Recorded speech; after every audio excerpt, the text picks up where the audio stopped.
Namaste to everyone present here, and thank you for joining us today. On this 21st of October 2024, we mark the 81st anniversary of the establishment of India's first government. It was on this day in 1943 that one of India's most revered leaders, Netaji Subhash Chandra Bose, proclaimed the formation of Arzi Hukumate Azad, or the Provisional Government of Free India, in Singapore and declared war on the British Empire. We gather here today to commemorate this significant event, the formation of the Arzi Hukumate Azad Hind. Today's event is being organized by Hindustan Republican Global. Hindustan Republican is a global movement aimed at preservation of the heritage of the Krantikaris and the INA, along with bringing and promoting retired army personnel into public leadership opportunities inclusive of political roles. Historically, Hindustan Republican Association was founded by Krantikari Pandit Ram Prasad Bishnoi and operationalized by Sri Sajendra Nath Sanyal, as we know, at Varanasi. We have today four distinguished speakers with us who will be enlightening us with their vast knowledge on the subject. We have with us Ambalika Bhatji. Ambalika Bhatji is an author and folklorist. Her most recent book is The Great Tribal Warriors of Bharat. Since 2022, she has been working towards popularizing Indian folk tales on her YouTube channel through her storytelling initiative. The second guest that we have is Dr. Dipayan Pal. Dr. Dipayan Pal is a doctorate in Bengali literature. Beside his higher study, he is a Netaji researcher. Netaji Subhash Chandra Bose is his idol, and he thinks that Netaji's revolutionary ideology is becoming more relevant in the 21st century. We also have with us Devashish Chaudhary ji. Devashish Chaudhary ji is an associate professor in history department at Bangwasi Morning College. He is also a political analyst and a former responsibility publicity department, Rashtriya Swamsevak Sangh, South Ban province. He is also a co-convener. He is also the co-convener intellectual cell at Intellectual Cell BJP West Bengal. Last but not the least, we have Mrinal Palji with us. Mrinal Palji was born in 1977, growing up in a growing city, introverted, self-motivated. After completing his studies at Calcutta Medical College, doctor teaching by profession, the only hobby is buying books and reading books. Writing about nostalgia on Facebook page called Smriti Shebar Bardwan, there are still traces of a gloomy evening or a childhood of damn parents. This is the author's first published book. So, namaste everyone. So let me go one by one to each one of you. So let me start with the only women in this panel, that is Ambalika ji. Okay, so namaste Ambalika ji. Namaste, So, Jai Hind. Jai Hind, Jai Hind. So let me ask the first question. Let me come to you, since you are the only woman in the panel. So, yeah. Okay, so Amalika ji, if you can set the tone for today's event, if you could please tell us about the historical underpinnings of the formation of Arzi Hukumate Azad, the provisional government of Free India. So if you can state the historical underpinning so that we can move further. Right, that's a huge ask and task. So, like we all know, Netaji arrived in Singapore in July 1943, and the primary motivation for getting him to Far East is that the Indians and also the Japanese wanted a strong leader in that region representing India and the Indian cause of freedom movement so that many goals could be achieved. From an Indian point of view, we need to focus only on what was in it for India to gain, which is strong backing to set up a force that could outthrow the British imperialism from India. So, with that goal, there were already lots of other revolutionaries working in the Far East, including in Japan, Rashbihari Bose. And Netaji's arrival made things more relevant because there was a kind of confusion amongst the younger crowd which came from the British Indian Army through the prisoner of war. And from that situation. And then there were the civilians. So someone who could unite both these categories and bring forward the relevance of the movement was required. So that's how Netaji came. And he was pretty fast with his work. He arrived in July, and by October, he had the provisional government set up. What makes this government uh, so outstanding for that time and also for today's time is that, number one, the timing. We are aware that that was the period of the Second World War, and the entire world was divided into two camps primarily. One which was in the favor of imperialism, empires, and the other which was trying to change the world order. We call them the Axis powers. So, in such a situation where even the dominions of the empire were either declaring war against the Axis countries or making headlines for extending support to the empire, when a slave country boldly comes forward and asserts that, we are going to make use of this opportunity for our freedom, that's huge. We cannot imagine it today. Even though there are two major wars going on in the world right now, we still cannot imagine it because today the situation is different. But that was the case 81 years ago, more than 81 years ago. So that's number one. Number two is, as is written in the proclamation of the government itself, that this was the first time after 1857 that the entire country or the region, or we can say it was a collective effort of all Indians to come together as one for this single cause. Until then, yes, there were lots of movements, revolutions happening. Majorly, they were individual initiatives. They were happening in all parts of the subcontinent. But this was unifying, just as it was in the time of 1857, but was lacking in leadership. This time, those faults were ironed out. So that's what makes it, that's the second reason why it's so outstanding.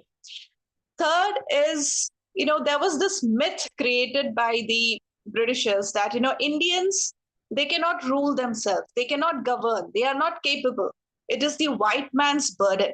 So, in this context, when a group of Indians, well educated, talented Indians, come forward and boldly assert that they are going to rule the country, maybe from foreign shores, but they're going to do that until the final free government is established on the Indian soil. And they do it in such a systematic manner with very specific departments looking into everything, starting from defense to women and children education, even a special department for spiritual enlightenment and culture. So that is so far advanced, and it just broke that myth that Indians can't do it. They are not capable of ruling. That's why we are not giving you the mantle of governance. That's why we are focusing more on Indianization of the civil services and the armed forces, etc., etc. But we will not give you full freedom because you are just not capable of it. So when a group of people come forward and so boldly break this myth, it is actually a tight slap on His Majesty's government for that time. So these are the things that make it so outstanding, not for just that period of time, but I think for eternity. And in today's time, why is it relevant? Because it's actually setting the tone for our national consciousness. Let me explain this by talking about Japan a little bit. What is Japan's national consciousness? That they can work hard single mindedly as a country to achieve any goal. That is why, despite Hiroshima and Nagasaki, within a matter of few decades, couple of decades, they came back to their number one position, though in a different situation. And they hold it till today. Why? Because they had that thing. Our country is number one. They had in their consciousness the sacrifices, the goals, and what the Japanese value system stands for. And that's exactly what's also written in the proclamation of the Arzi Hukumat Azad Hind, that, it is a spirit of self-sacrifice and revolutionary activities. They remember all the bygone ancestors who fought for this cause. For a government to state this so publicly when it has not yet achieved independence is actually setting the tone for what should be the number one thought in the mind of any citizen of that country. We lost that in 1947 when the transfer of power happened, and the way it happened, we completely lost that, which is why today we are a free country. We have a lot of things that we want to, but we are at least 40 years behind where we should have been. Whatever we have today, we should have had it 40 years ago. And we, frankly speaking, do not have that kind of a national character. It's all a patchwork. Yahan se liya, Britain ka ye liya, West ka ye liya. Our own Indian consciousness, which is there, which is latent, is still struggling to come out. We would have never had to go through this if the government could have established itself just as the Azad Hind Fauj had. So that is why this is important. That is why this day is important, and it should make its way into the Indian calendars, making it mandatory for every Indian government institution, officers, and individuals to observe this. So that's my take on it. Thank you. Thank you. Thank you so much, Ambalika ji, for answering the question. So let's move to the next question. Thank you for answering.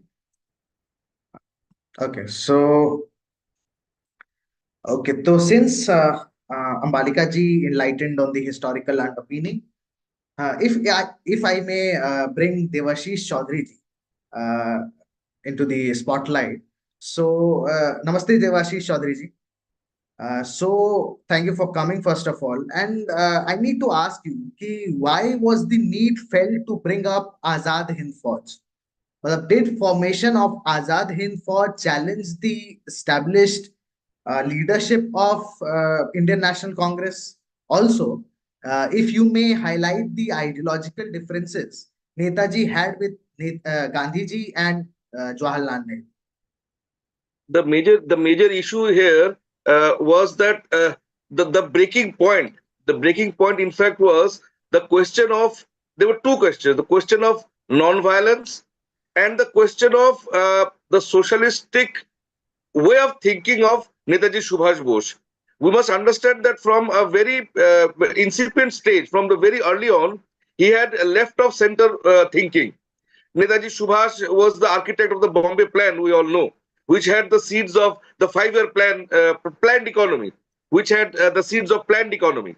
So, he always allied with the left of center in the Congress. Congress being an umbrella organization, there were many elements there. There were right-wing elements. There were Swaraj Party, Swarajis there. There were constitutional people there. There were the Naram Dal, the Garam Dal, etc. We all know. But Netaji was always left of center. Yet, he had a very good mentor in Deshbandhu Chittaranjan Das, C.R. Das.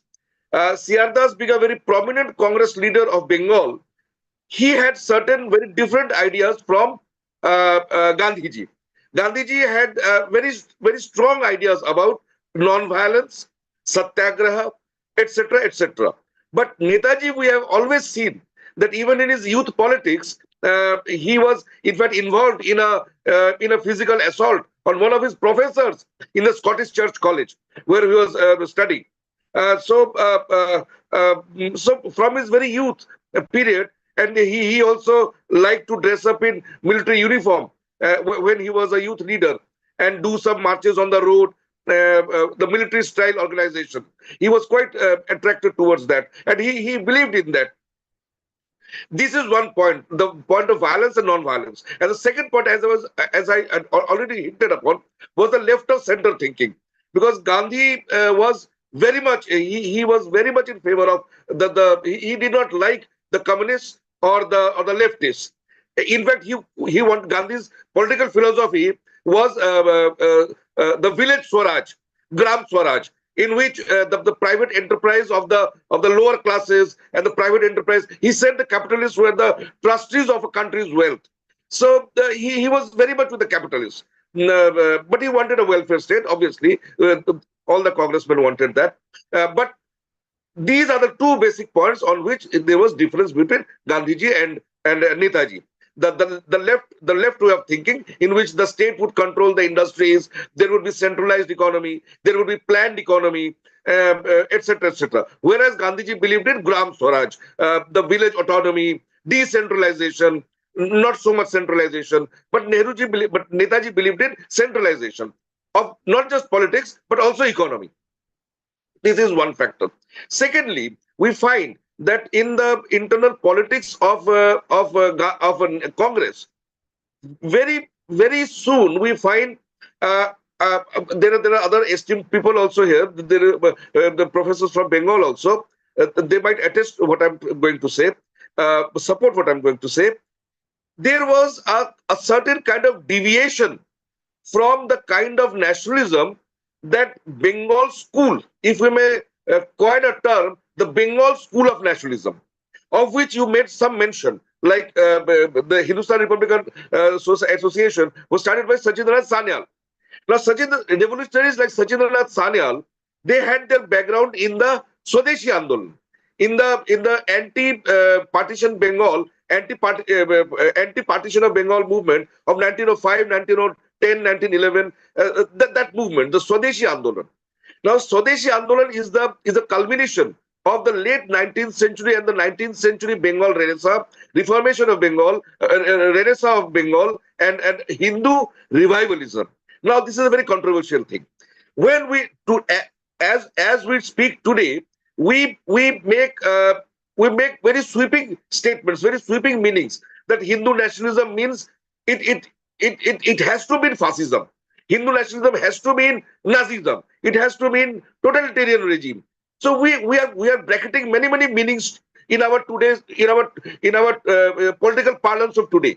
But if we can go back into time, and when we go back to the time of Netaji Subhash Bose, early 20th century, 1920s, 1930s, late 19th century, the birth of Congress, 1885, 1860s, 1870s, 1890s. At that time, we find leaders like Bal Gangadhar Tilak. We find leaders like Lala Lajpat Rai. We find leaders like Bipin Chandra Pal. Even before that, we find leaders like Surendranath Banerjee, S.N. Banerjee. And then a whole list of Krantikaris, as we want to discuss today, of Krantikaris from Bengal, ultimately leading us to Netaji Subhash Bose and people like Bipin Chandra, people like Bagha Jatin, Jatin Das, Sachindra Sanyal you mentioned, Raj Bihari Bose. Now, who are these people? These people belong to a certain way of thinking, of defining nationalism. As the esteemed ma'am very correctly mentioned before me, that the Japanese example she gave Japanese example. Now, Japanese nationalism and Japanese feeling of pride in the Japanese culture and civilization, it led to militarism. We all know it led to militarism. It led to the Second World War and militarization of Japanese society, etc., etc. We all know that. But at the core of the Japanese nationalism was the pride in Japanese civilization, Japanese culture, the Japanese way of life, and the Japanese social cultural identity. Obviously, it has a big part of religion in it also, because a social identity, a cultural identity, civilizational identity cannot ascertain itself. It is not possible without a rudimentary sense of religion also in it. The religious practices of a people, Hindu, Muslim, whatever. A civilization has its religious practices also. So, in the Swadeshi Andolan, being the culmination of the Bengali form of nationalism, which had very strong dose of left way of thinking, leftist way of thinking, and a very strong dose of Gita and Hindu revivalism, of which Swami Vivekananda was a proponent, of which Rishi Aurobindo was a revolutionary himself who became a mystic, and he became a religious practitioner himself of yoga, etc. He himself became a spiritual leader. But he was involved in the Alipur bomb blast case in the Swadeshi Andolan.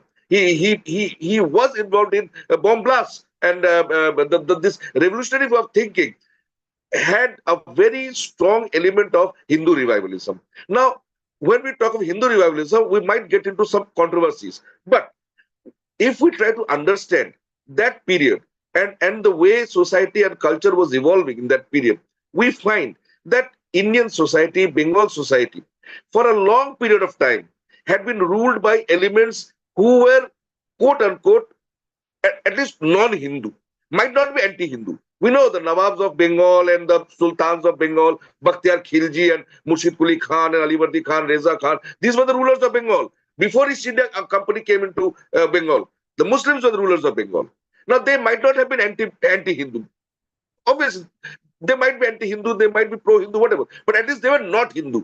They were non-Hindu rulers of West Bengal, of Bengal.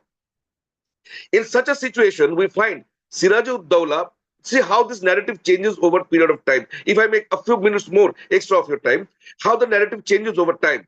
Siraj-ud-Dawla, when he was ruler of Bengal, he was hated by almost everybody throughout Bengal. Everybody hated him. His own family hated him. His foster mother, his relatives, his courtiers, his darbaris, everybody hated him. The businessmen hated him. Everybody hated him because he was an upstart, first and foremost, and he was breaking all the conventions. He was being debauched, etc., characterless, everything. And this is all documented. But somehow or other, we have come to accept that only Bengali literature is also eulogized to Siraj-ud-Dawla later on. Bengali literature itself, they eulogized Siraj-ud-Dawla as being the last Nawab who lost to the English, and that is how English rule started in India, etc. This is the narrative. But when Siraj-ud-Dawla was being defeated by the East India, by Robert Clive, everybody welcomed him. Everybody throughout Bengal, everybody welcomed him. When the East India Company, Clive was entering Murshidabad, he was showered with flower petals. This is all documented history. So this is how, like now, if we use the term Hindu revivalism, it has a different meaning. But at that time, when cultural identity of Bengal, when the civilizational identity of Bengal, and by extension of India, of Bharatvarsh, was being discussed by people like Surendra Banerjee, by Lala Lajpat Rai, by Bipin Chandra Pal, when all these people were, Bal Gangadhar Tilak, when all these people were discussing what Bharatiyata is, because they were discovering something new. The Indians had been under English rule for about 100 years. They had been under non-Hindu Muslim rule for about 700, 800 years. So a new middle class, as Anil Shil has said, that English rule created a new middle class in India. Okay, right. Colonial dispensation made various class changes and social changes in India, technology, along with economic and scientific and technological changes. Many social changes were brought about by the colonial rule. So the new social realities of India, they were creating people like Chapekar brothers in Maharashtra. They were creating people like Rishi Aurobindo in Bengal. Now, what was the issue of Bal Gangadhar Tilak and Chapekar brothers and the young Savarkar at the time in Maharashtra? What was the issue? The issue was raising of the marriageable age of Hindu girls by the British administrators. In Maharashtra, the age of consent bill brought by the Bombay presidency government, it raised the marriageable age of Hindu girls from 12 to 14. And lo and behold, Gangadhar Tilak and everybody opposed it. Everybody opposed it. They found it as an intrusion, as an intervention, as an interference in the internal matters of the Hindu society, of Indian society. Why would a colonial master, who gave the colonial master the right to decide the age of the Hindu girls of their marriage? But the British administrators were thinking that we are doing some social good. Now, abolition of sati, that was also opposed by the same elements who later became revolutionaries in Bengal. What were the Chapekar brothers? Why did the Chapekar brothers kill the British administrator? Why did they kill him? Because during the Deccan plague, in Deccan 1875, there was big plague in late 19th century. There was a big plague. And in the plague, thousands of people were dying. So the colonial administrators, the Britishers, instituted certain hygiene, points of hygiene. So the British administrators sent inspectors to go into the Indian homes and find out if the water was clean, if the sanitation was there, if the drainage was good, if the houses were neat and clean. These, the Chapekar brothers and the Maharashtrian revolutionaries, they thought, they understood this as an intrusion of the Englishmen into the homes of the Indians. Sorry So to the Britishers interrupt, were trying to Devashish. control a If you plague. can, if you can wrap this soon. Pardon? If you can wrap this soon, so we need to Yeah, yeah, yeah. move to So other. I'll just finish in a few lines. So, as I discussed with you people, the point I was trying to make was, a point that I wanted to make was, maybe later on we'll get another time in the next round, Hmm.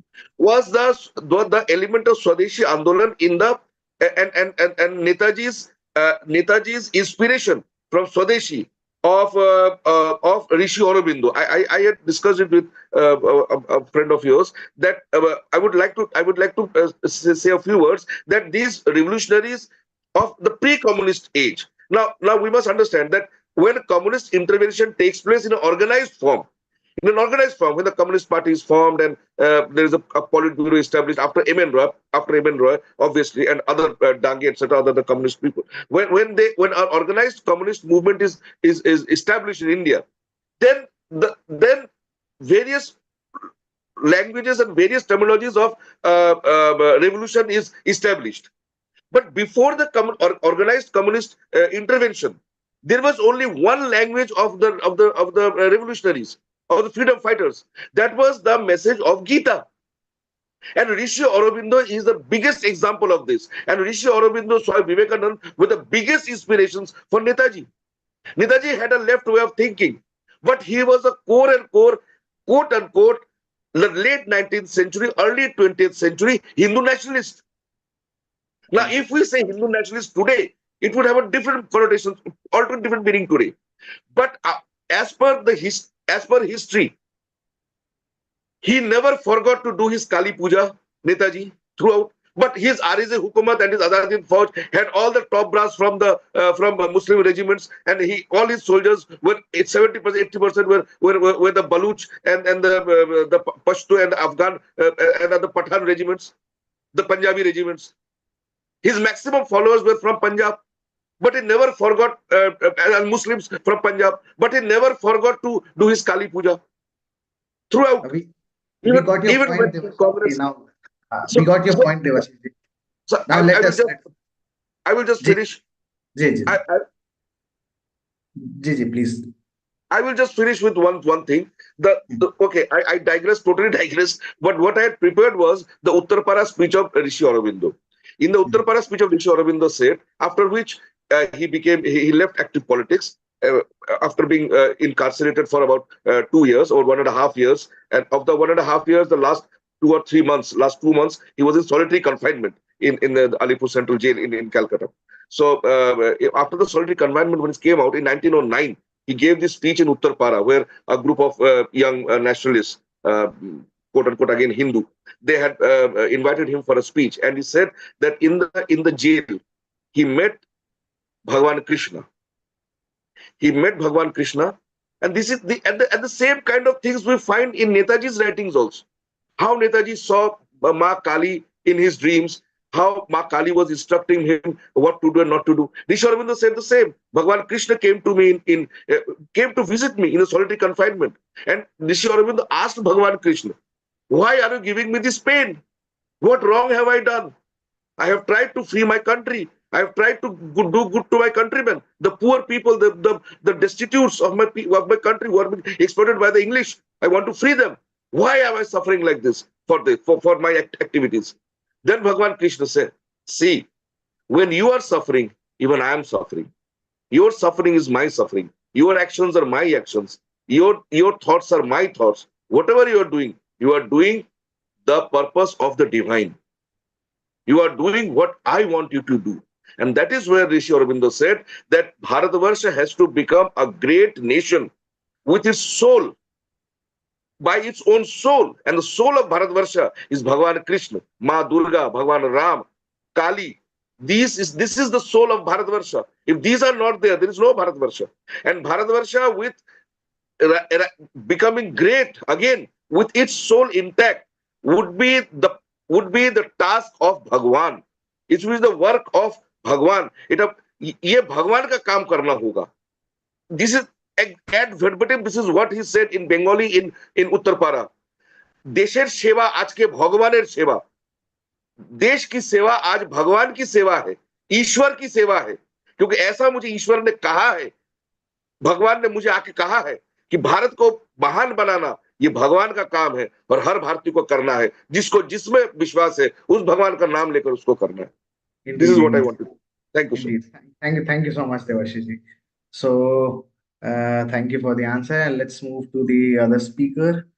Okay, so Mrinal Palji is here. So, Namaste, Mrinal Palji.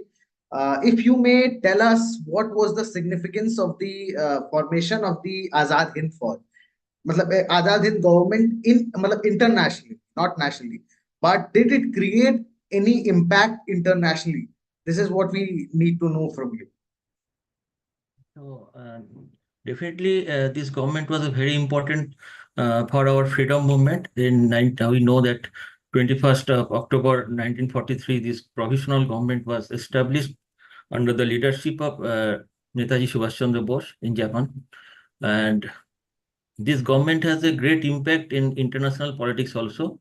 You know that already 9 nations recognize this government, along with that's Nazi Germany, Italy.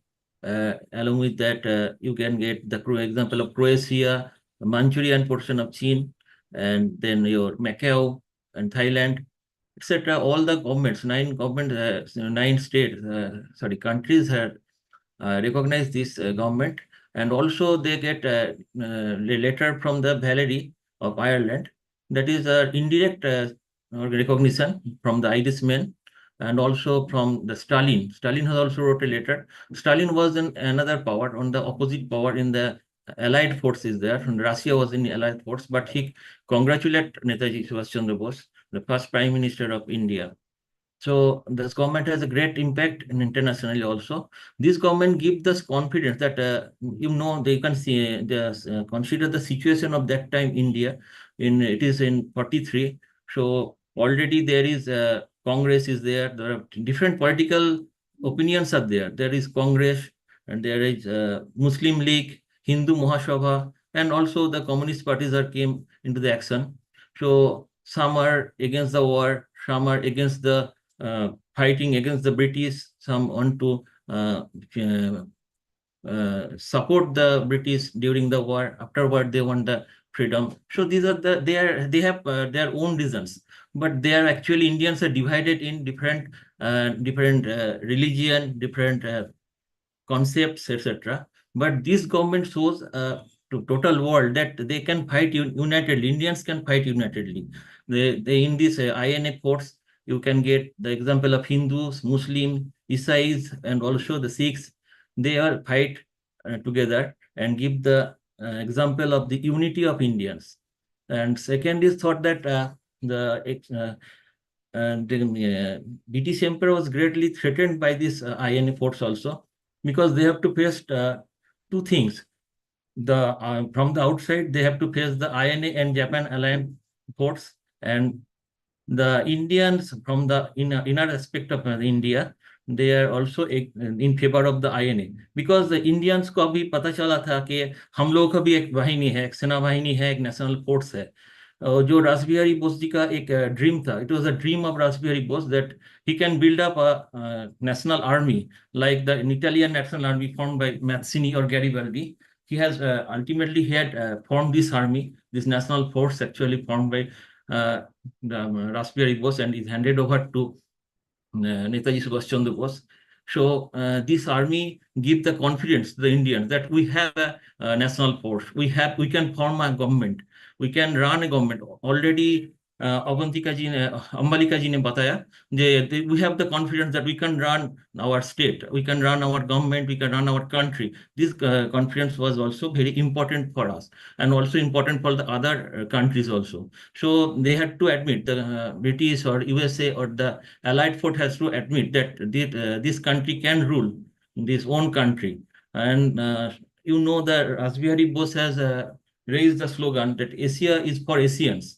And this government has proved that India is for Indians, not for other state or other race or other country. So India can run its own country. So this confidence was actually given by this government. So this was a great impact. Internationally, we get again the confidence, internationally get the recognition. So this is the first time a slave country like us get the recognition that we can form an independent government, we can form a complete structured, organized government. We can rule our own country.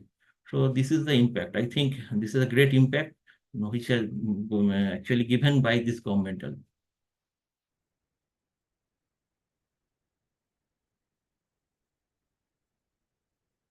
Sir, you are not audible.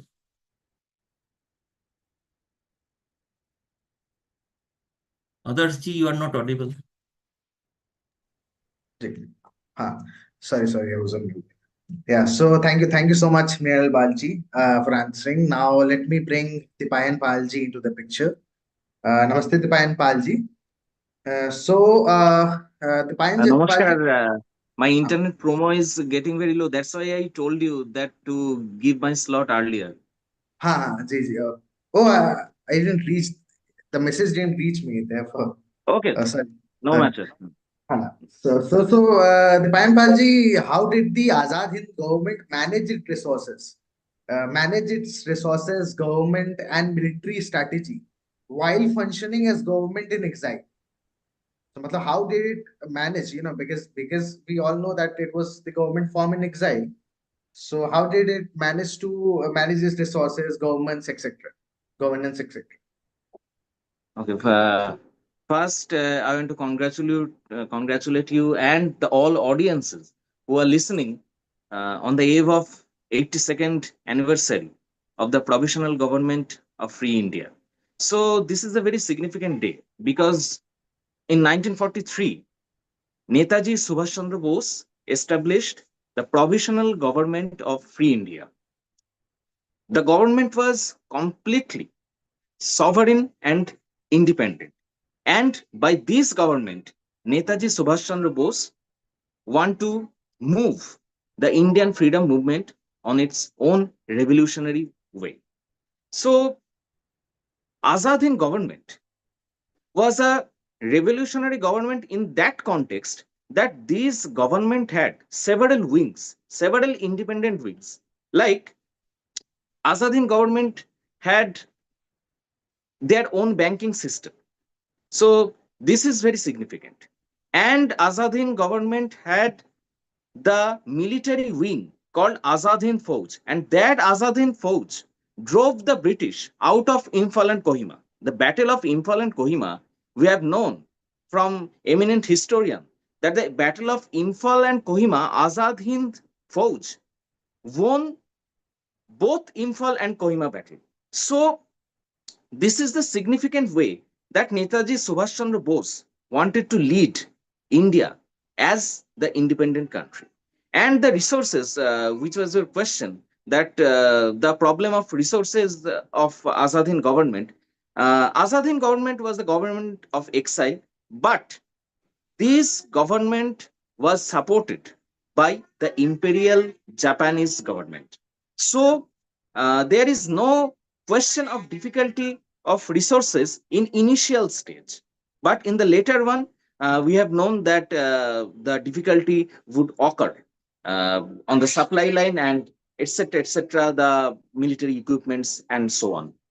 So in my opinion, that Azad Hind government and Azad Hind Fauj was the revolutionary idealistic way which Netaji Subhash Chandra Bose leads his country and drove the British imperialism.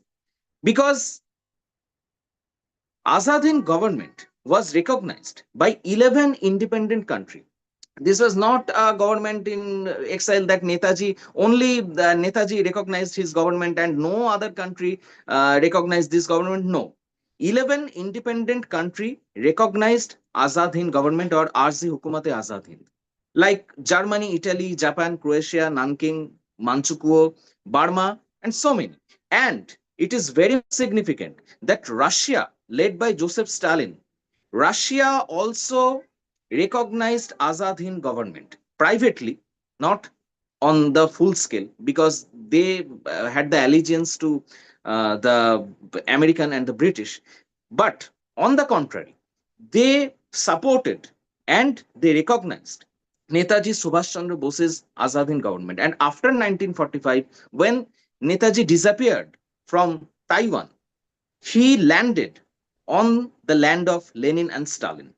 So, Russian help, which Netaji warned, is very much significant to me.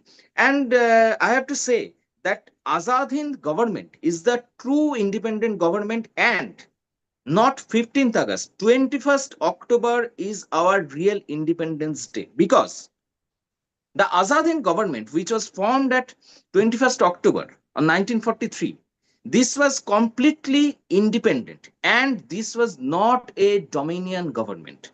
Netaji Subhash Chandra Bose was very much strict about this, and he declared that Japan was their friend, but he will not allow to let the Japan dominate the Azad Hind government or Azad Hind Fauj. So Azad Hind government and Azad Hind Fauj was completely independent, sovereign.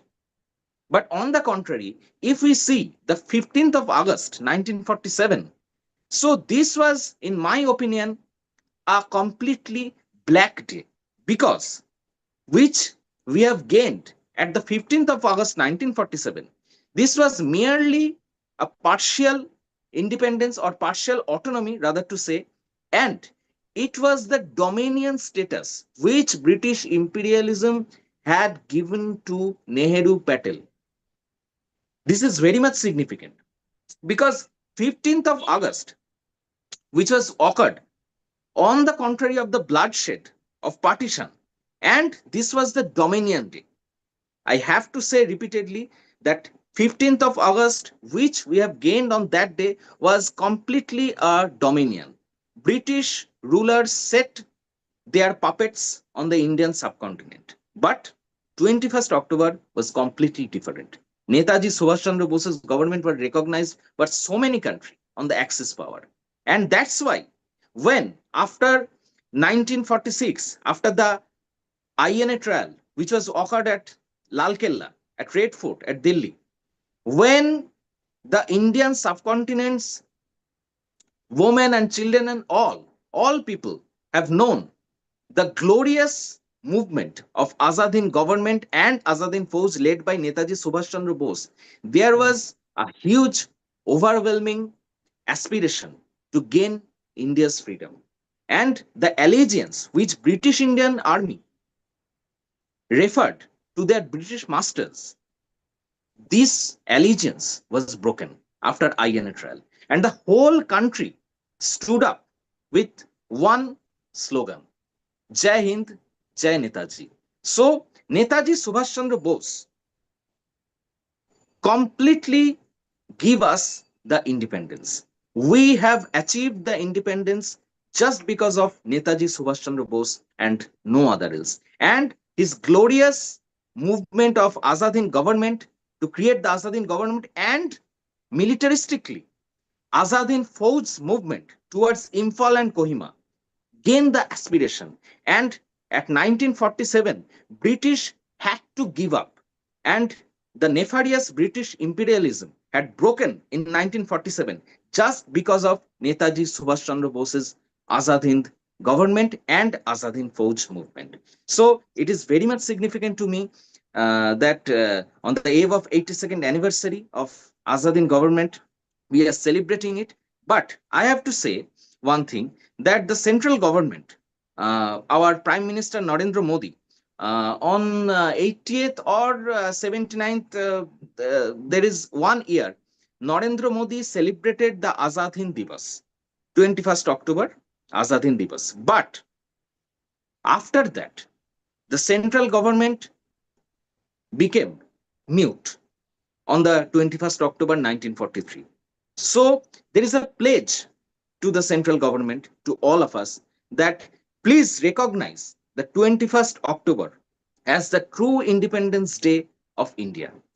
This is the most significant day in 5,000 years of Indian history that I think. Thank you. Thank you so much, Dipanji. So you mentioned Imphal and Kohima campaigns, right? So, Dipayan Palji, so the question is on Imphal and Kohima campaign. So, can you please mention some of the what happened in this Imphal and Kohima campaigns in summary, if you can summarize, and uh, also how did the INA's involvement in battles like the INA, Imphal and Kohima campaigns contribute to the final stage of British colonial rule in India? Okay, on 1944 at Manipur, there is a two battle occurred between Azad Hind Fauj and Imperial Japanese government forces versus British Indian Army and Imperial British forces.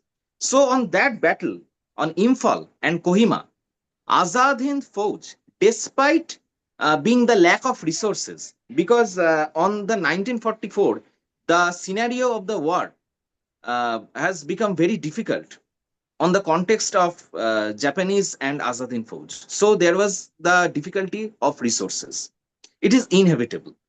But despite of this difficulty, on Imphal and Kohima, Azad Hind Fauj along with Imperial Japanese forces fought valiantly, gloriously against the nefarious British forces and their puppet British Indian forces. So as a result, in Imphal and in Kohima, both battles were won by Azad Hind Fauj, and there was various officers at INA or Azad Hind Fauj like Shahnawaz Khan, Guru Baksh Singh Dhillon, Prem Saigal, Lakshmi Swaminathan. So, but Shahnawaz Khan's role after partition was very much disruptive. That's another issue.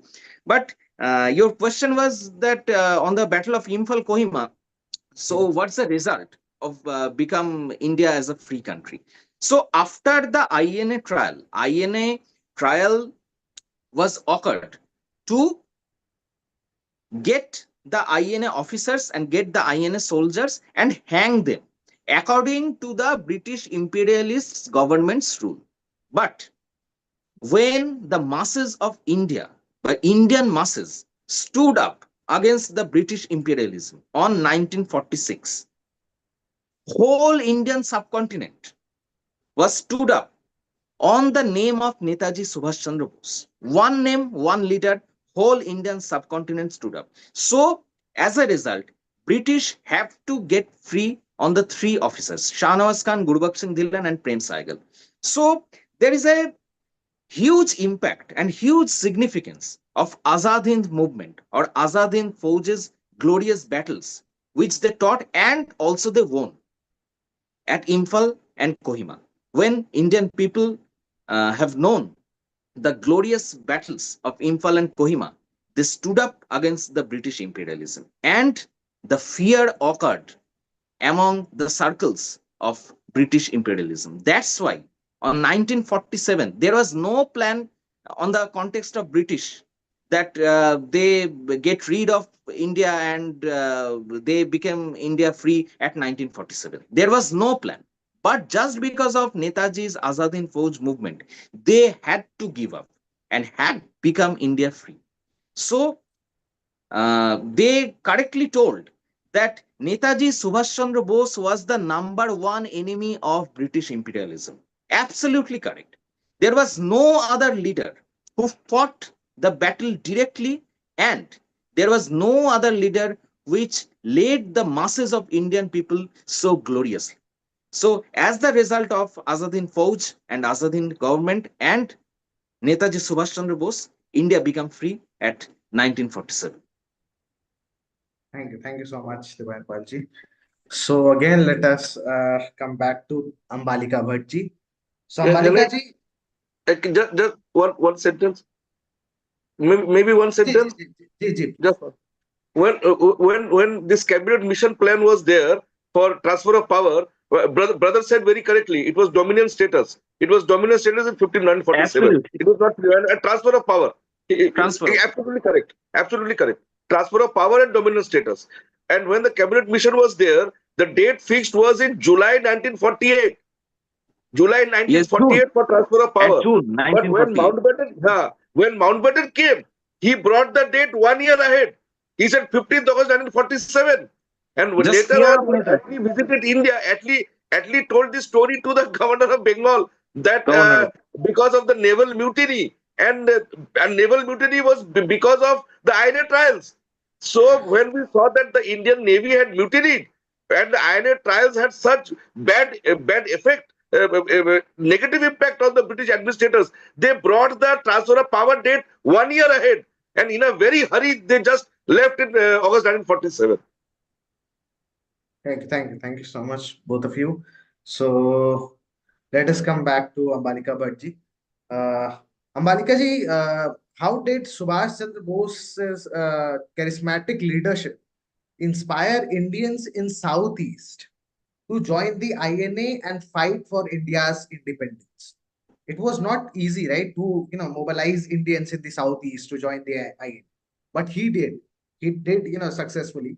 So, how do you think, this charismatic leadership inspired this Indians in the Southeast? You are on mute. Sorry. Yeah.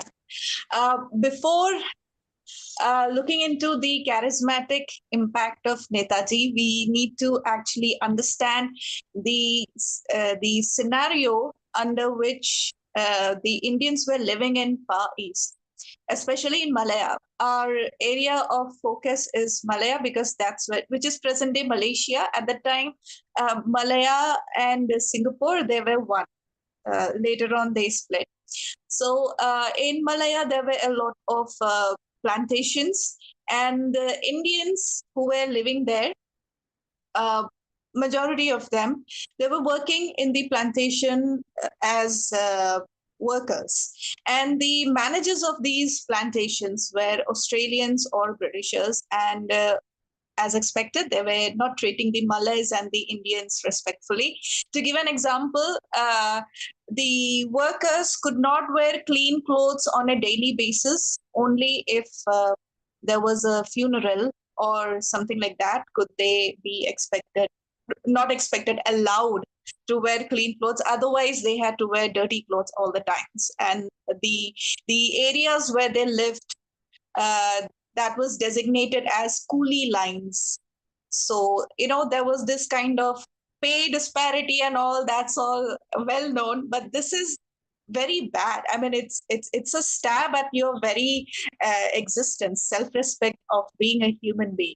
So this was the scenario in which Indians, vast majority of Indians were living. Yes, there were officers also, there were businessmen also living there, but Malaya was basically running on the shoulders of these kinds of Asians.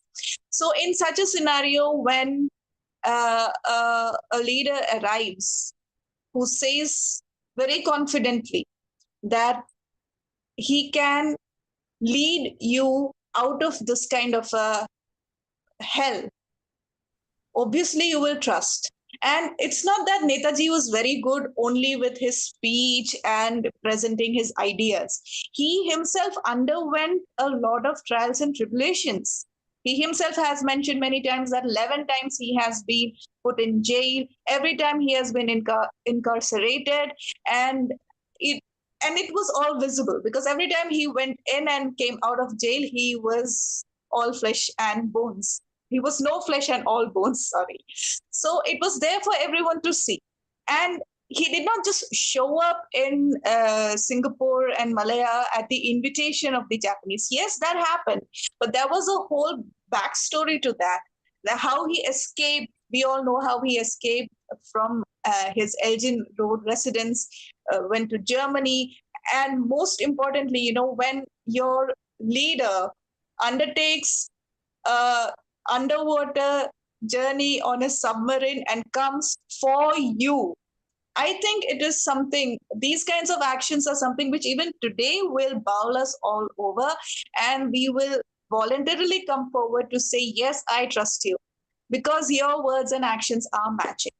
So this was the fundamental thing. It's not, Netaji had definitely, he was spiritually so strong, so convinced about whatever he is doing. That is another kind of an inner strength that he had.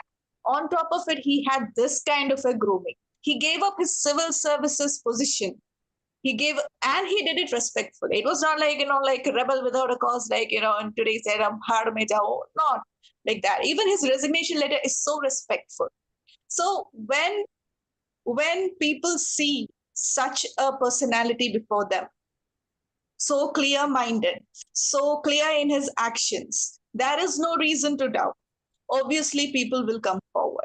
And Netaji also knew how to keep that thing sustained, that enthusiasm sustained, which is why we have to repeatedly put focus on that Department of Spiritual Enlightenment and Culture, because they staged a lot of plays highlighting all of these Indian leaders, be it Rani Lakshmi Bai or other leaders.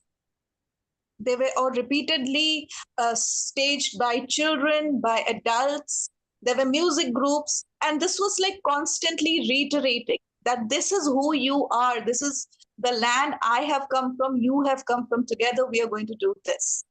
So I think the most important component of his charismatic personality was the trials and tribulations that he went through. And the icing on the cake was his inner strength, which came from his spirituality, which he never gave up. He might have been in the front line visiting the troops, but he never missed his meditation. He was in the battlefield with his Rudraksha and Gita in his hands. And soldiers have left written evidences of the power of this. To give an example, there was this Assamese soldier who was in Burma in the latter half of the war, when Allied forces were bombing the hospital region, which they were not supposed to do as per international conventions, but they were violating it.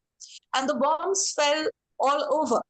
But in the area where Netaji was standing, there were no bomb shards. So this is not something which we are creating a narrative to say, oh my God, Netaji was God. No, if soldiers have told us that Netaji was God, it's because at that point in time, they saw these things happen. So you believe what you see, you believe what you hear. And if they are one and the same, and they are producing results, automatically you become a follower, and it brings out the best in even you to give. That is why women came forward to give their jewelry. Businessmen handed over their entire businesses. Even a simple cow herd handed over both his cows and whatever earnings he had, saying, "Ye aapke liye hai. Your troops do not have food, so let my cows provide some milk and nourishment to your troops." So that's really very touching. So that can only happen when your words and actions are in unity. So that's how Netaji was able to have an impact. Thank you, Ambalika ji. Since you mentioned women here, so the trust women had on Netaji Subhash Chandra Bose. So now let me ask you, what was the significance of Rani of Jhansi regiment? How did it reflect Subhash Chandra Bose's vision of women's empowerment in the freedom struggle? We all know, that Azad Hind Fauj had, Rani of Jhansi regiment, a women regiment led by Captain Lakshmi ji. So how did, do you think, how do you think it reflects, Netaji's vision of women's empowerment that we talk in the contemporary world? Adarsh, this is a very, very important question, and I'm very glad you have raised it, because it helps put before a larger audience some very important points. So, firstly, thank you. Ambalika ji, your audio, your videos is off. Yes, yes. I put myself on video mute. Please excuse me because my battery power has gone a little low. Oh, So okay. yes, yes, yes. Yeah, but I'm audible, I hope. Yeah. Yes. So the general perception for about the Rani Jhansi regiment is that it was an overload on the troops, which was already struggling with ammunition, uniform, food, and training, and all those kinds of basic necessities. But we have to again look back at that time and look at the situation of the women at that.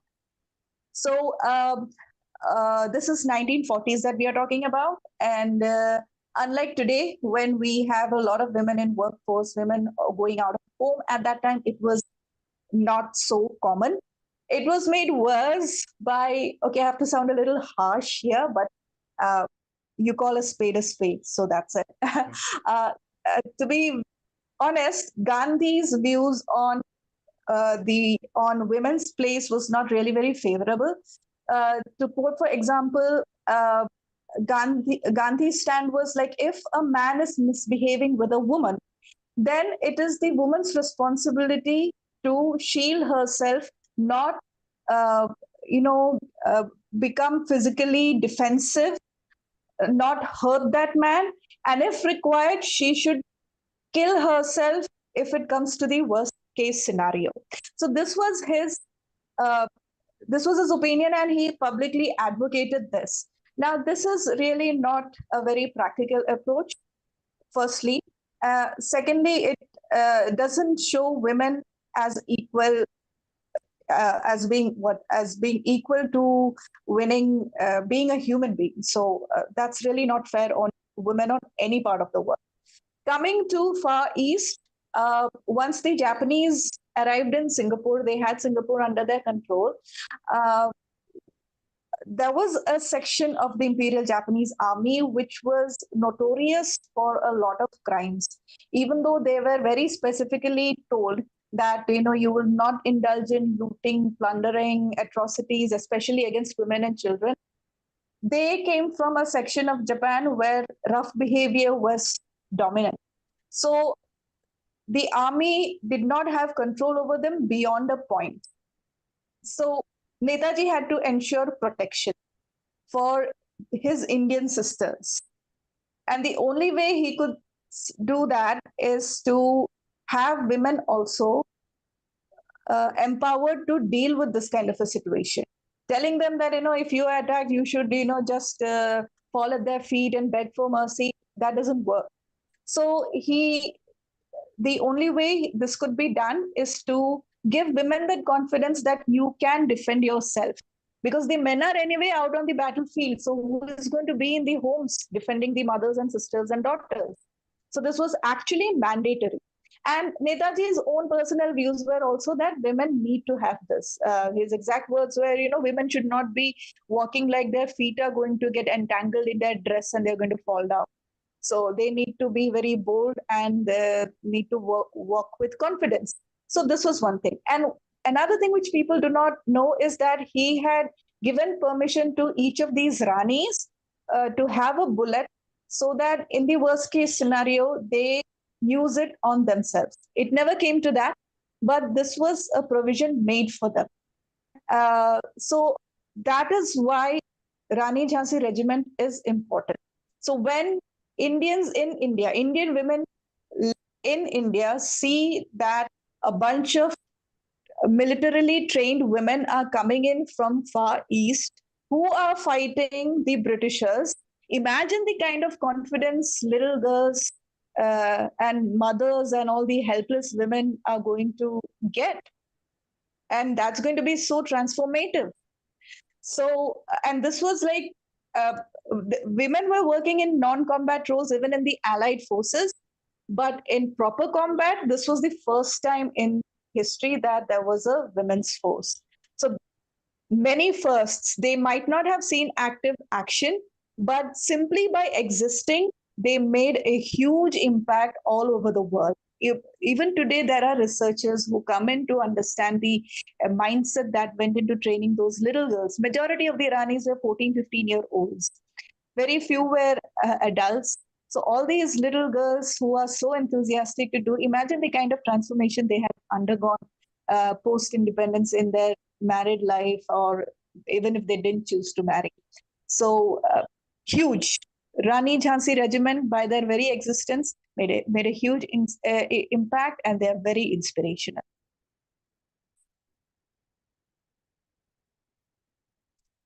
Thank you so much, Ambalika ji. Okay, so let us now move to Mrinal Palji. And Mrinal Palji, so we know, Azad Hind government was, government declared the independence in 1943. But what we would like to know is, what was the reaction of Indian civilians and political leaders to the Azad Hind government's declaration of independence in 1943? Also, we would like to know that, so some of the audience might have heard, you all might must be knowing about this, but what were the long-term consequences of the INA trials, which is also known as Red Fort trials? How did it galvanize public sentiment in favor of the independence? The first question is how did the civilians and the political leaders react to the declaration of independence? And the second is how did the Red Fort trials galvanize the public opinions in favor of independence? So, if you consider the formation of INA, there are two components. There are very clear two components. One is military force, another was the civilian support. Military force, if you consider military force support, it is, you cannot forget the name of Mohan Singh also, the Colonel Mohan Singh, under whose leadership they fought the battle against the Japanese, and they lost the battle, and with that 90,000 of British Indian and British soldiers were captured by them. Of them, 45,000 almost are Indian. So the Japanese government actually trying to find out a way to cut the supply line between the British ports. What is the supply line? We know it is India. It is the wealth of India and the manpower of India. So they want to form a revolutionary force against the British government. So they formed the INA.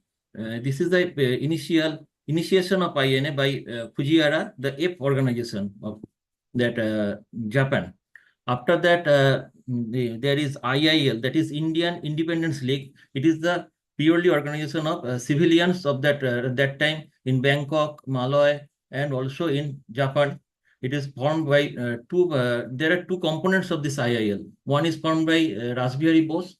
Already, again, it was again formed by, in Bangkok, it is formed by Amar Singh and Gyani Pritam Singh. So both the IIL has there are basically separate organization, but at the time of this Second World War, the Japan was actually entering into the Axis power after attacking the Pearl Harbor in 8 December 41.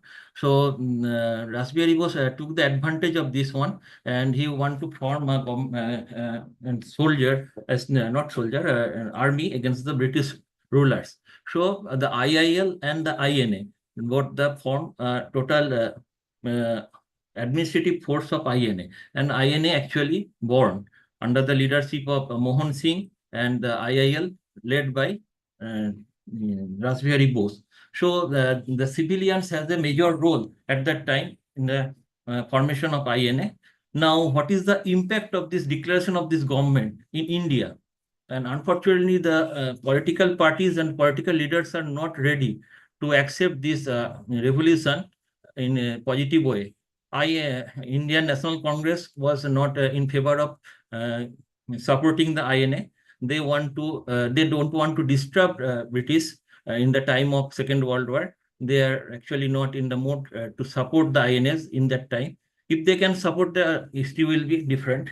And the Muslim League, another major power at that time, major political power at that time, they are actually not supporting INA, and they have the fear that if in British leave the country, the Hindu majority will oppress their opportunity. So they did not join this movement. Next, Hindu Mahasabha is again, they are not supporting the INS. But I can give the example of Bir Savarkar. He has tried his best to supply indirectly manpower to the Southeastern Front, Southeastern Asian Front. But Hindu Mahasabha as a whole never supported INA directly. And now the role of the communist was dubious. They are actually not supporting the war.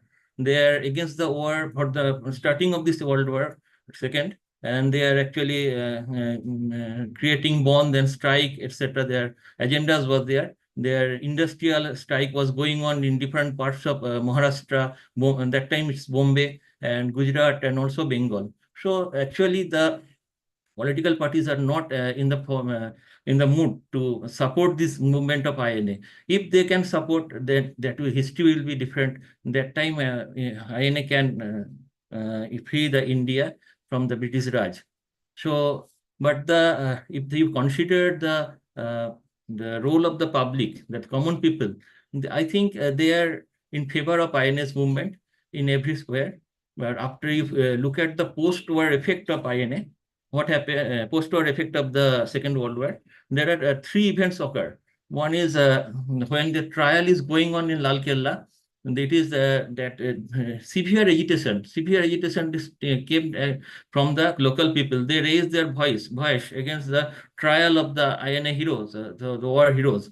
But so British people have to change their mind, have to free the INA leaders.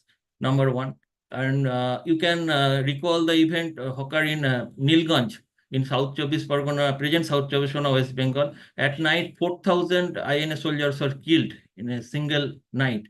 But then huge agitation come from the local people also. You can consider in 1946 January event, that is Royal Indian Navy. The revolution came from the Navy also. So Navy people also against the British rule. But I think the most impact was came from the Rashid Ali Diwas. When the trial of Rashid Ali, the INA hero again, is going on, and again the Kolkata and the Bengal is came out. They broke out in the street, and the students, both Hindu and Muslim, there is no political color, there is no religious color. Both are unitedly protested against the Rashid trial against the Rashid Ali. So Rashid Ali Diwas was going on. 300 people almost killed by the police, British police then. 3 days from 19th February to 12th February, it is actually closed. In Kolkata was totally stopped and closed. So impact of Rashid Ali Diwas was also very great. And British ruler have understand that they have to, this is the right time to quit India.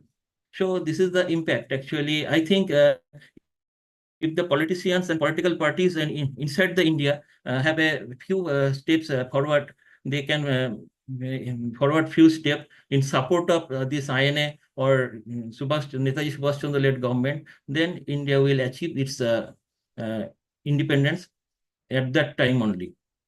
The, Thank you so much, Mrinal Palji. Now I want to add one thing, another thing, sir. That is the after war is over, the Major General of Garrison 24, that is Douglas Gracie, the British general. He met General Saigal of INA, and he asked why this kind of madness is going on there. You don't have any weapon, you don't have any manpower, you don't have any artillery. You are fighting against the most dangerous power in the world, UK, that is British. So why this madness is going on there? So the answer was from Major General Saigal that it is madness. Yes, it indeed was madness. It is the madness for freedom. And he has told in Hindi that this is a जुनून था, एक जुनून था आजादी का. तो ये सचमुच एक जुनून था आजादी का जो we can feel now. For sure. Thank you so much, Mrinal Palji. So Dipayan Palji, so let me come to you. So if you can, add to Mrinal Palji, how did British power attempt to undermine or respond to the Azad Hind government's efforts, both militarily and politically? How did it respond? So this is, the audience also will like to Dipayan Palji.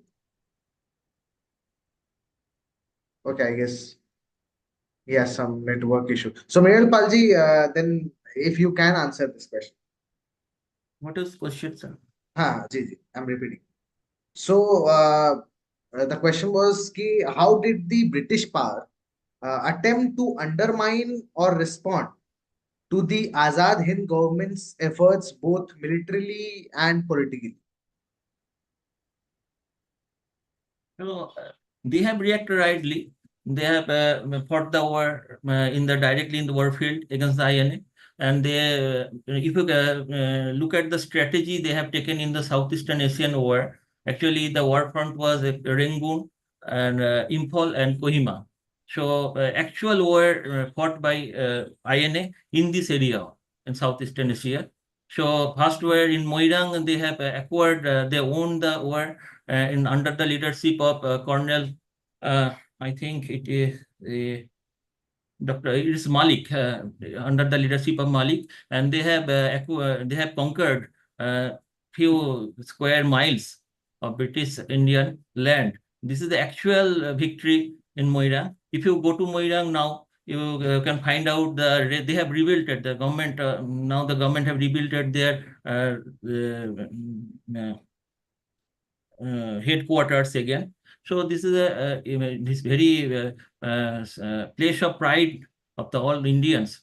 That this is the first Netaji Subhash Chandra led government was established here. They have raised the Tiranga in this land for the first time. But after that, British actually they want to undermine the Japanese force, because the Japanese were actually invincible in this area. They have the power of air force. So they actually change their mode of war strategy. They actually bring the air force in more dominant air force in this area, and they curtail the supply line from the Japanese. And this area actually there is a major supporting event occurred for the British Indian British Raj also. This turning point was the monsoon. That time the weather was very bad, and malaria outbreak of malaria and dysentery among the INS soldiers also helped them to fight the situation. And supply line they have cut, they have actually no food is there, no medicine is there actually. So this is the favorable event for the British also. They actually they try to undermine the INA with the direct field also, but the situation also helped them to win the situation. So they actually win the Kohima War and the Battle of Imphal also. So India, National Army lost their situation here. Thank you. Thank you. Thank you. Thank you so much, Mrinal Palji. So let me now come to Devashish Chaudhary ji. So Devashish Chaudhary ji, are you there? Yeah, you're there. Namaste. So Devashish Chaudhary ji, so the British Prime Minister in 1947 had categorically stated that the Congress movement had minimal impact on their decision to leave India. They left India due to the consequences of what Netaji Subhash Chandra Bose led Azad Hind Army's campaign had done. But after the transfer of power on August 15th, 1947, we saw something very different. The efforts of Netaji and thousands of freedom fighters, also the freedom fighters that you named in your previous answer, you know, uh, the efforts of Netaji and thousands of freedom fighters were undermined, and the peaceful song, Dedi Hame Azadi Bina Khadak Bina Dhal went loud. So, what are your views on this? Do you feel the efforts of Netaji were undermined, or do you think we are exaggerating these things? No, it was not like that. They were given due respect, and but what are your views? On which side you are? Yeah, you're on mute. See, it is impossible to exaggerate. We cannot exaggerate enough. Means whatever we have been talking for the last 1 hour, we have not touched even 1% of Netaji's contribution. Not even 1%. So we cannot exaggerate enough. See, this is the biggest tragedy, that even after independence, okay, agreed. Technically, 47 to 1950, we were a dominion status because we did not have a constitution of our own. But I'm just speaking technically, legal points. From 47 to 50, we didn't have anything to do because we did not have a constitution. Our constitution was being written, etc., etc. 1950, we had our own constitution.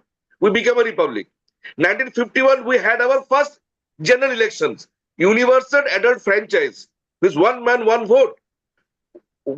All the votes, all the elections during the British period, no election in British period was universal adult franchise. One man, one vote, one woman, one vote, one person, one vote. It was never the principle during British rule. There was always a limited franchise, income tax qualification, education qualification, various qualifications was required. In many places, women are not allowed to vote, etc., etc. The first universal adult franchise, that means all the Indians voted in 1951. We were a republic. We had a constitution of our own. The tragedy of this nation is that even after 1951, when Pandit Jawaharlal Nehru became the elected Prime Minister of India with universal adult franchise under an Indian constitution, still, yet, the mentality was to treat Netaji as a war criminal. This we have to speak out loud.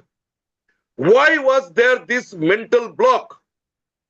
Technically, yes, 1945, Netaji became a war criminal.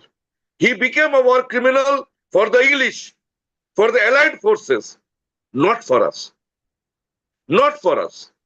Many, many nations have eulogized their so-called quote-unquote war criminals.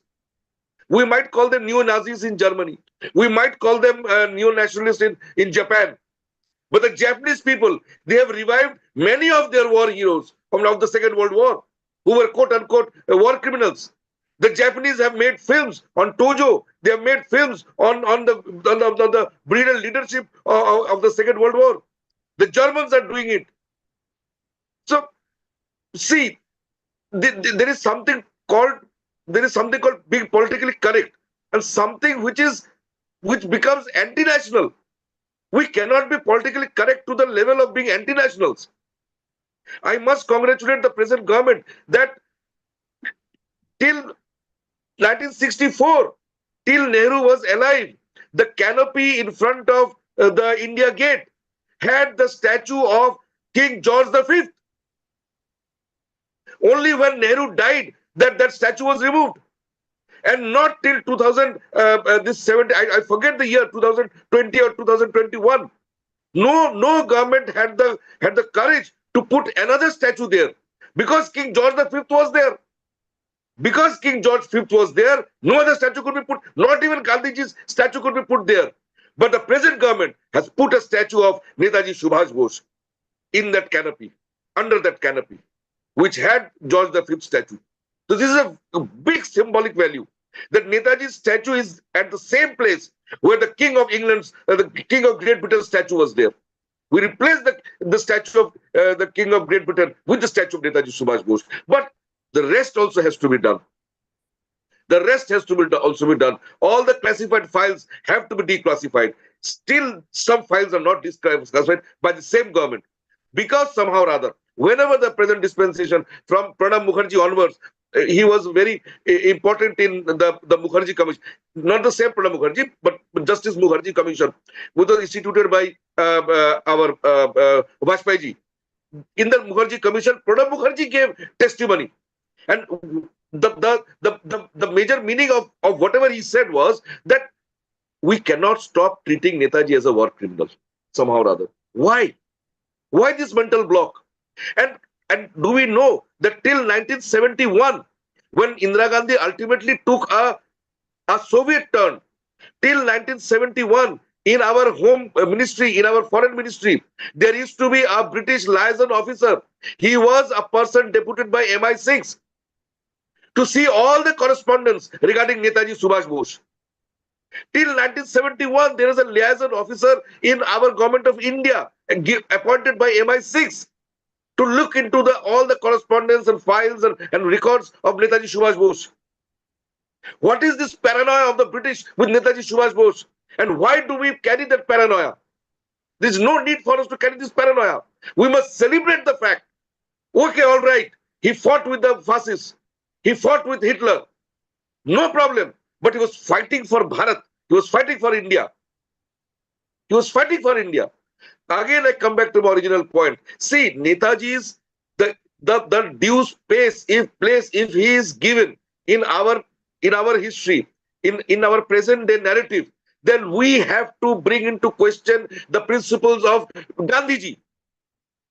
This stops us because he is the biggest hero of a violent freedom movement.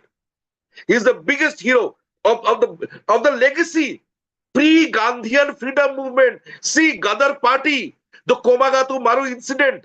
There is a station named in Bajbaj in Calcutta suburbs. This station named Komagatu Maru because in the Bajbaj port, a ship from Japan came with arms and ammunition for the Gadar Party. It all precedes Gandhiji's politics. In 1909, there was a Gadar party in Punjab from the northwest frontier. They have always been trying to get arms and ammunition and do an armed insurrection. So if we give Netaji his due place, the role of Gandhiji comes into question. Many of his principles come into question, which my dear sister just hinted at. One of the points she just hinted at when she was talking about Rani Lakshmibai regiment. She hinted at it. Many other such questions would be asked about Gandhiji and his principles and his policies. This is one thing. And secondly, why do we carry this shibboleth, this burden of British colonial understanding? Is it because our bureaucracy is British? The bureaucratic principles that we follow, or the legal system is British? That we cannot come out of this invisible wall that we have surrounded ourselves with. It's an invisible wall. No, one cannot be too much eulogizing. One cannot too much eulogize Netaji because ultimately he fought with the fascists, and ultimately he was a fascist. Ultimately he was a partner in crime of the Japanese. The Japanese were doing so many war crimes in Burma, etc., etc., and Netaji was moving around with them. So we should not do it. It will demolish our relations with other countries. Well, what nonsense is this? What nonsense is this? Netaji is our forefather. He is my forefather.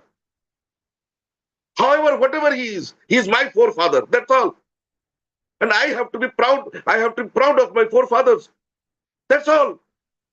He did what he thought right at that moment. And he has been proved correct. All the brothers and sisters in this panel, they have all told the truth only. The Nilganj example, it came out so late after so much research. Nilganj and Barasat, it's near Barasat, not 24 Parganas. It's sort of local history. People still remember the night when the Britishers were killing the INS soldiers and truckloads of dead bodies were being taken to Ganga and to Calcutta to be dumped into the rivers. The whole road from Barasat, Nilganj to Calcutta was full of blood of the INS soldiers being butchered by the Britishers. He's correct. So we need to say this. But then many things come into question. Then left politics also comes into question because left have somehow or other appropriated Netaji as forward bloc. Forward bloc was not a communist bloc. Forward bloc was never a communist bloc in the Congress. When Netaji was in the Congress and when he left the Congress, the forward bloc that he created, the forward newspaper that he published, it was not a communist newspaper. It was not a communist bloc. The communists had their separate organization at that moment. But the communists have appropriated him. Somehow or other, we BJP people, we also try to appropriate him. But Netaji has a place of his own, dignity of his own, the majesty of his own. the relevance of his own, the history of his own, and the historical importance of his own. And that and the historical narrative and the historical discourse, the discourse in which he falls, is that of Rajbihari Bose, is of Gadar Party. This entire part of our Indian freedom movement, which has been totally, totally rubbed off, totally erased. That is the freedom movement of armed insurrection. From 1857 onwards, nobody forgot 1857. Nobody. Otherwise, people would not be writing poems and singing songs about Rani Lakshmibai. Jadulal Sarkar and Ramesh Chandra Majumdar would not have been writing histories of Rani Lakshmibai. Nobody forgot 1857. Every leader wanted to reignite the fire of 1857. And the atrocities done after 1857 from Barakpur to Punjab borders, throughout the Gangetic Plain, throughout North India, not a single tree was on the Grand Trunk Road, and all the villages throughout the Grand Trunk Road, not a single tree was there without an Indian dead body hanging. The atrocities of 1858, we have forgotten how the British re-established their rule in North India after 1857. Millions of people were killed, millions. From Barakpur, from Bihar to Punjab border, to Lahore, millions were killed. Millions, literally millions were killed. We have totally whitewashed that history. And the legacy of the armed insurrection, because the Indians, they always wanted an armed insurrection against the Britishers, particularly after the atrocities of 1857, 1858. We always remember the black hole of Calcutta, etc., etc. But we do not remember that in Kerala, trains full of freedom fighters, the train bogies were filled with the Indian freedom fighters, and they were locked and forgotten and put in some yard or somewhere. And freedom fighters died of suffocation inside they were the goods trains, goods bogies, not passenger trains. In the goods bogies, they were put and locked from outside, and they died of suffocation in the trains, in the goods trains. This is how the Britishers had killed Indians. Somehow or other, it has all been sanitized. Our freedom fighters have become terrorists. Bhagat Singh has become a terrorist. Chandrasekhar Azad, they have become terrorists. We don't know what is happening. We don't know what is happening. Only 1% we have touched. Only 1%. There, Sachindranath Sanyal, these were such revolutionaries we cannot imagine. Baha Jatin, we cannot imagine. Masterda Surjo said, we cannot imagine. Chapekar brothers, we cannot imagine. Bhagat Singh, Rajguru, we cannot imagine the kind of people they were. The uncle of Bhagat Singh, I forget his name, who went to London and killed the commissioner there. He went to London to kill. I forget his name. They went to London to assassinate the exploitative and the British officers and the British administrators. They went to London. Mangal Singh Dhillon, I forget his name. So these were the revolutionaries. These were the revolutionaries. They were not terrorists. They were not fascists. In the Second World War, that was a geopolitical situation. Today, there is a geopolitical situation in which we are seen, our government is seen to be siding with Russians. So, if in some subsequent date, if Russia loses the war and Ukraine wins the war, then our present-day government will be a villain. We are siding with the Russians. So that's geopolitics. That's geopolitics of that time. But out and out, Netaji Subhash Bose was a freedom fighter. For him, his nation, his belief system, that was supreme, and for which he was ready to give any amount of sacrifice. He was not for any post. He defeated, the only time Gandhi got defeated in a Congress election was by Netaji Subhash Bose. And then he left that. After winning the election, he left it. He left Congress. Gandhiji said, Pattabi Sitaramaya's defeat is my defeat. Okay, right. If it is your defeat, I'm going. Okay. He submitted to Gandhiji's leadership. He was not after any post, not after any power. He just wanted to see Bharat independent, that's all. He wanted to fight the injustice of the British rule. That's all. As simple as that. Where foreign relations will be hampered, if we declassify the files, this will hamper, that will hamper, this will hamper. Why? Why? Can any other nation speak about such a leader? Any can the proud Germans tell in their history such a freedom fighter? Can the Italians in their proud freedom movement, unification of Italy after Garibaldi and Mazzini, can they name another such leader? Can any nation in its national movement, in its freedom movement, name a leader like Netaji Subhash Bose? He was acceptable to all. He was acceptable to leftists, to the rightists. C.R. Das was an open rightist. C.R. Das was an open, and Netaji till the last date he said, my political guru is C.R. Das. And at the same time, Rajbihari Bose was ready to help Netaji Subhash with material and everything what Rajbihari Bose and C.R. Das were two opposite poles of Bengal politics. Rajbihari Bose hurled a bomb on Lord Hardinge in Delhi. And then he went to Japan. Rajbihari Bose wanted Netaji. C.R. Das wanted Netaji. He was acceptable to all, to Hindus, Muslims, everybody, to the leftists, to the rightists, everybody. And by the way, the date we are celebrating today, RJ Hukumat Hindustan, RJ Hukumat, it is the only government of undivided India. Nehru became PM of divided India. Subhash Bose was the premier, the prime minister or the president, whatever the status of undivided India. His government had Pakistan, Bangladesh in it. Do we realize this? Nehru became a prime minister of divided India. So we just cannot exaggerate. There is no question of exaggeration of Netaji. We have just done 1% of his study. We have just studied 1%. He was a very interesting character, very small stories. But when he came back from London, and yes, that sister is also correct. Every time he went to jail, he came out with tuberculosis. He came with some this problem, that problem. In the jail, he was maltreated like anything. No other Congress leader was maltreated like him, except the revolutionaries. Only Bhagat Singh and Surya Sen, all these people were mistreated in the jail. Otherwise, Gandhis and Nehrus were having 5-star jails. They were having 5-star freedom fighter. They were doing 5-star freedom fighting.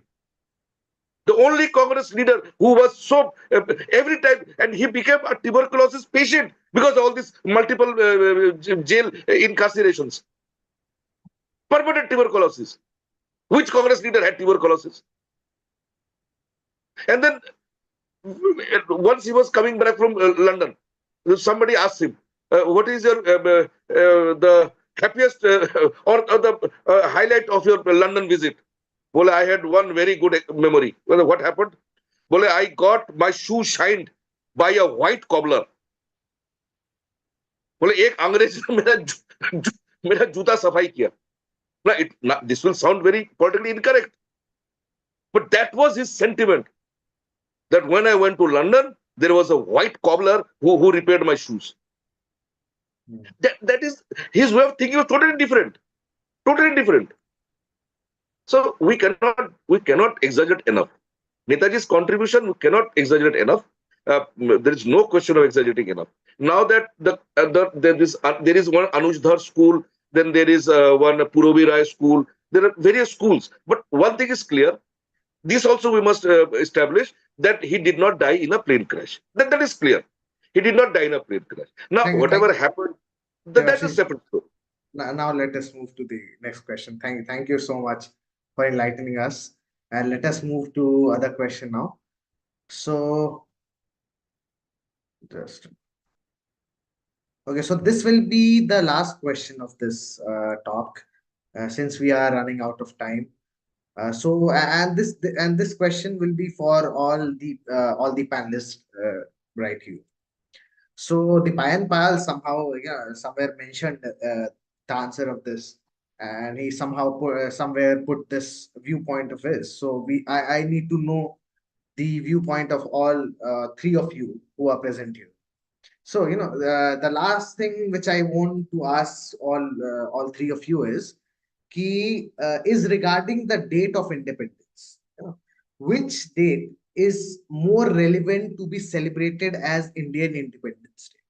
Which date should be credited with the Independence Day title? It's whether it's do you think it's a 15th of August or 21st of October? So this is a pinpoint question to all three of you present. Ambalika ji, Devashish ji, and Mrinal Pal ji. So Mrinal Pal ji, if you can start with this. Already Devashish has told the things. It is very difficult for us to judge whether we are in the side of Netaji INA or in the side of India, free India, so-called free India. I can give one information to you. Arjan Singh. Do you know Arjan Singh? Who is that? He was the Chief Marshal of Indian Army, Indian Navy, sorry, Air Force, Indian Air Force. But he was the squadron leader in 1943 for British Fauj. And he has fought the battle for the British against the INA in Imphal and Kohima. And he won the battle in favor of the British. And ultimately he became the Marshal of Indian Army. So this is the thing, but we cannot remember, we cannot incite two or three soldiers of INA. No history book will give you the information. And Netaji Subhash Chandra Bose comes in a paragraph only.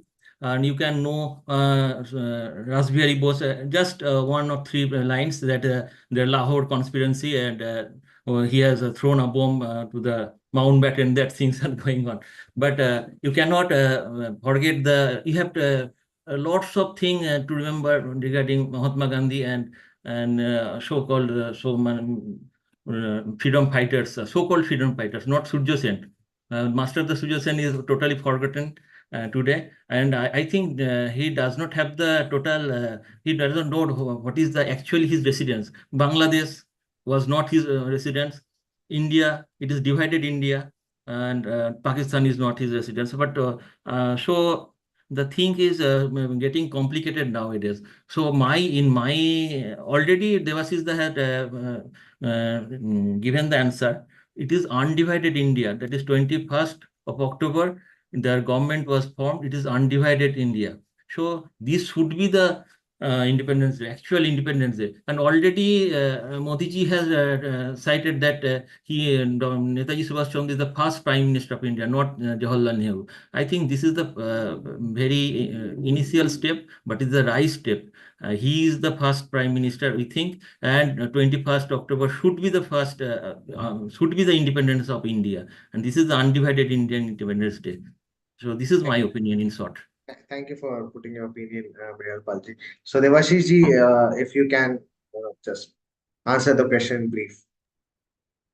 Yeah, almost all the things are said. My brother here very rightly said about Arjan Singh, the Air Marshal. So that's very right. So I just want to just bring one fact into picture here. One fact. When India got divided, the British Indian Army was also divided into the Pakistan Army and Indian Army. Surprisingly, we must know that the INA veterans or so-called INA war criminals, quote unquote, the INA soldiers whose regiments went to Pakistan and they had been in INA. When they went to Pakistan, they were reinstated in the Pakistan army with their rank or with their pensions, with honors. But very strange, after 1947, the INA soldiers whose regiments came to Indian army, came to India. The soldiers who were Indian, who became, means after partition, when the British Indian army was divided, then the INA soldiers had some soldiers from the regiments which went to Pakistan. So after 1947, these INA soldiers, some of them opted for Pakistan because their houses were in Pakistan, their homes were in Pakistan, and the regiment also had become like the Baluch regiment and like the Northern Light Infantry and the Punjab regiment, the Muslim Punjab regiment. They went to Pakistan army. So the INA soldiers who went to Pakistan, they got everything, their salaries, their pensions, everything. But this did not happen in India. This did not happen in India. And By the way, so it's just coincidence that I am also the NCC officer in my college. NCC. I've been doing involved in the NCC. So I have talked to many army people, army officers, etc. I've done their training and everything. Internally, Indian army officers, they respect INS soldiers, INA regiments like anything. They respect, like General VK Singh, who became the minister also later on. Now he's not the minister. But when they come out of the Indian army, then they talk openly about it. But inside the Indian army, somehow or other, there is some taboo, some rule that openly they don't talk about the INA. But in their personal conversations, in their personal discussions, private discussions, you cannot just imagine the kind of stories they have to tell. They have also heard from their seniors, in this Imphal and Kohima campaign. This Imphal Kohima campaign, without the American support, the British Army would have done nothing. The General Slim or somebody, just General Slim was there, or the American officer. They wanted to open a Burma road, etc. So, but without the American support, they wouldn't have done anything. They could not have done anything. And there were 3 hilltops. On two hilltops, the Indian soldiers were there. But means the kind of stories that privately say. Again, I come back to the point. The tragedy of free India is, I don't know what mental block is there. If Pakistan army could reinstate the INS soldiers in the Pakistan army, we didn't do it. We just somehow or other closed the file and pushed it under the carpet. Right. At least we did not try them. At least we did not punish them. Right? At least we did not punish them. There's no question of punishing them. It was a question of rewarding them. Indian government should have rewarded them. Let's forget Netaji for a moment. Netaji was a political leader. He was doing politics. Let us give the devil its due. But let's forget Netaji. There's a lot of politics with Netaji. But what is the crime of these INS soldiers? Why shouldn't they get their pensions, their family pensions, their army service things? Only because they opted for INA. They're soldiers. They were British Indian soldiers. Now then they should have become Indian soldiers, Indian army soldiers, and should have been given everything. Pakistan did it. I don't know. Our Indian bureaucracy, our entire system, I don't know what kind of a British, I don't know what invisible wall surrounds the bureaucracy, Indian bureaucracy and Indian system. I do not know. I do not know.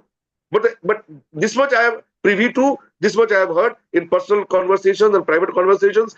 Even today, young officers of Indian Army, they are privately told about this Imphal campaign and Manipur campaign, Kohima campaign. They're told about it in their classes and in their training sessions. They are told about it, and people feel proud about it in their private discussions. Indian officers and the soldiers are still very proud of the INA. But as a government, as a system, we have not given any due to these freedom fighters. Indeed. Thank you, Devashish ji. And last, if Ambalika ji, if you can answer this. Yes, there's absolutely no doubt that 21st October should be, and it is our original Independence Day. Why not 15th August? The reasons are actually very clear. 15th August 1945 was when the Allies observed a victory over Japan Day. So that was the day when the Japanese emperor had finally agreed to surrender. The surrender happened quite late in September, but since that was the day that Japan had decided on this, when Mountbatten became the viceroy, he decided that this would be a very good day to humiliate Netaji, his arch rival. So that was one motivation for him to declare 50, to force, it was not declared, it was forced upon India to accept 15 August as our Independence Day, so that till eternity we live with this shame. So ek tarike se, they attempted to also spoil the Indo-Japanese relation that had built up at that time. So to undo all the efforts and all the goodwill that had been built by the war. So that was the main reason for selecting 15 August. Otherwise, convention states that the date on which war is declared or the date on which the government has been formed, declaring the war, that is the day when that is the day to be accepted as Independence Day. So either 24th of October, which was when officially war was declared, or 21st of October has to be taken in. But 21st gets more weightage because since 1943, every month, the 21st of every month was observed as Azad Hind Diwas, so that all Indians in Asia, Far East, they could observe that day with special marches and various other activities to give a boost to the patriotic feeling that had long been subdued, and to reaffirm their commitment to fighting and total war mobilization. So पलड़ा 21st October का बहुत भारी है, but obviously because India is so deeply entwined with Britain, kicking out 15th August as the Independence Day looks really very tough. At least I don't expect anything happening in the next 80 years. But at the same time, what can be done is 21st October should also be brought into great prominence. धीरे से ही सही, but it has to happen. And the more people join in and observe it, and today was a very small but important step in that direction, but more and more it should happen and spread across India. Only then can we finally be in a position to pressurize the government, whichever government is at the center, to finally bring about this change. So 21st October, today is Happy Independence Day to all of us. Vande Mataram. Thank you.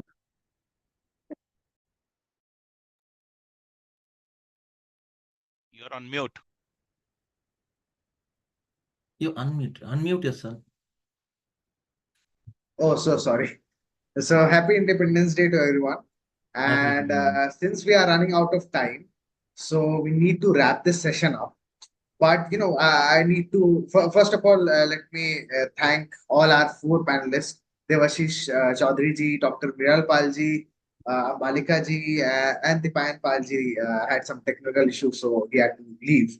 So thank you for coming, and also to the audience for patient listening. Since we are running out of time, we won't be able to take the questions of the audience. It's already 10:30, so sorry, Paramita Majumdar ji, he had some questions, but sorry, we won't be able to take those questions. And also, I need to request everyone, that please do celebrate 21st October as the Independence Day.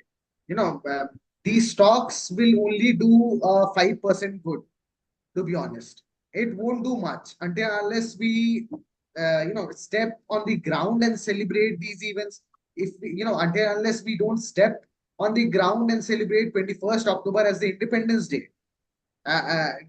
it won't do any good. It will be only concentrated around the papers, around these talks, around YouTube channels, etc. These talks happen because to get something out from the ground, right? So please do celebrate this 21st October as the Independence Day, Azad Hind Diwas, and also we will, we must try to correct our history. Until unless we don't correct our history, it won't do any good. We need to take these history out from the leftist ecosystem, which is presently in garb of them.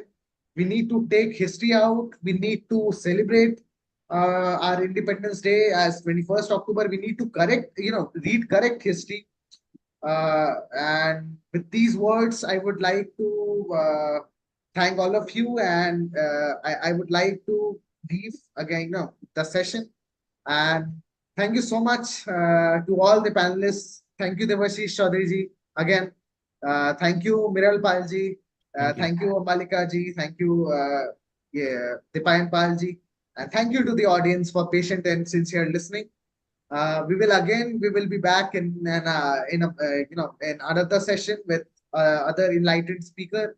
So happy Independence Day, everyone. Happy Independence. Happy Independence Day. Thank you for inviting. Good night. Jai Hind. Jai Hind. Jai Hind.